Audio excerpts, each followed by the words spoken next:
यो देश लूट के खाया, इन डाकू चोरी लुटेरा ने मारा। इसका भला सुभाष बोस और भगत सिंह जैसे ये आजादी हमें गए दिला। सुनने की चिड़िया था ये देश हमारा।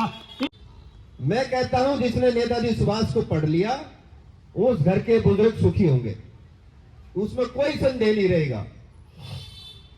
क्योंकि जो लोग देश के लिए मर मिट सकते हैं, जब नेताजी पढ़ते थे, स्टूडेंट थे, तभी वो घर छोड़ कर चले गए थे। हृदय की बीमारी फैल गई थी और उनको दवाइयां दे रहे थे, उनकी सेवा कर रहे थे।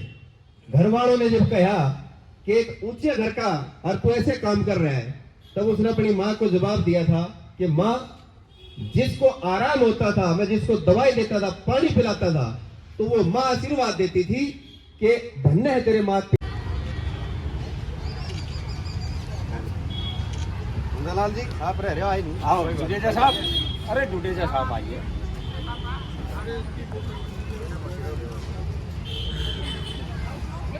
एक मिनट रुकिए, नहीं आ जाओ। कितने से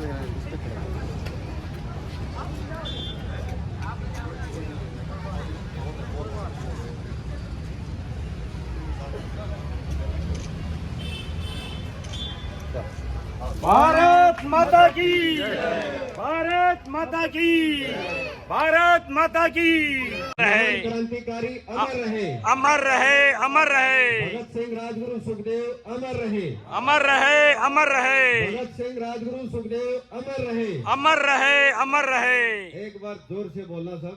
हाँ, इंकलाब जिंदाबाद, इंकलाब जिंदाबाद। भारत माता की जय, भारत माता की जय। हमारे बीच में आज के हमारे मुख्य अतिथि भाई अमित आजाद, जो वंशज चंद्रशेखर आजाद के पुत्र हैं। रंगी दे बसंती चोला, रंगी दे बसंती चोला, मेरा रंगी दे बसंती चोला, रंगी दे बसंती चोला।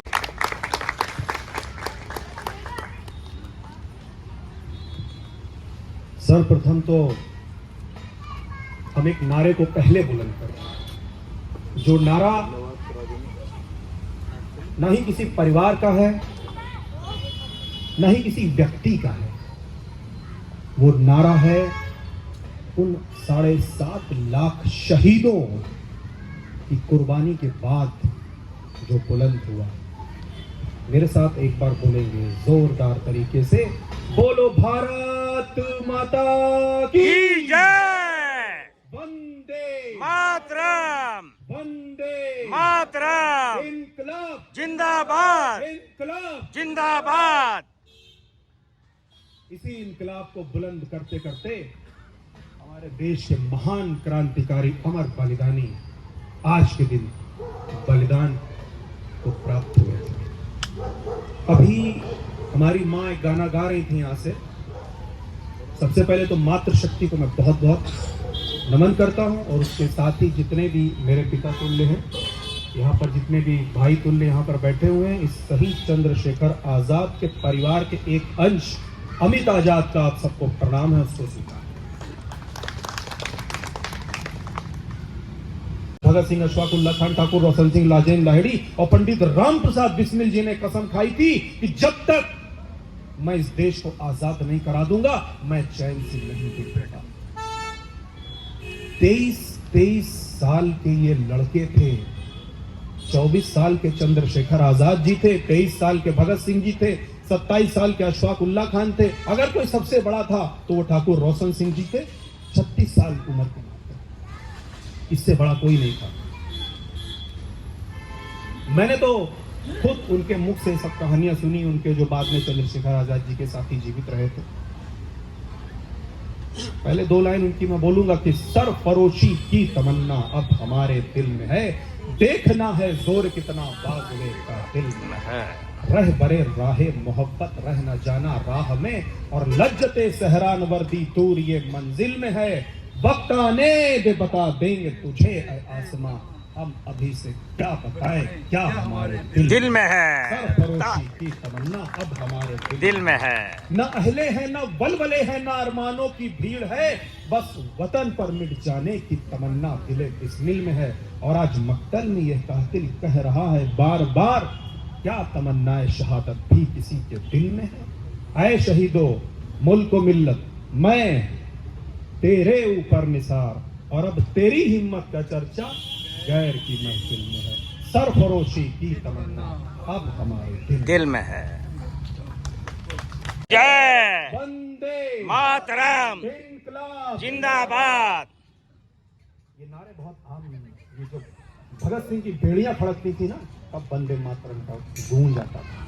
जब चंद्रशेखर आजाद उस प्रयागराज के अल्फ्रेड पार्क में उन्होंने अपनी अंतिम गोली निकाली और कनपट्टी पर लगाई थी, तब उन्होंने कहा था वंदे मातरम। इस वंदे मातरम को आम मत लीजिएगा।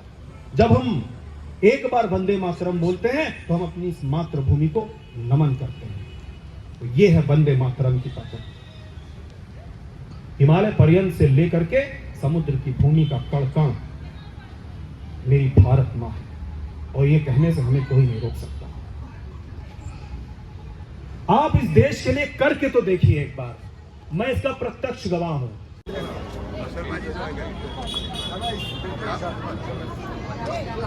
हो गया भाई, आ जाओ भाई थोड़े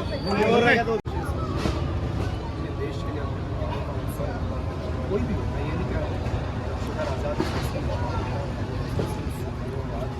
से लेकर पीछे चले या महाप्रभा छत्रपति शिवाजी जिस चीज़ को बचाने के लिए लगे रहे वो आज हमारे पास है।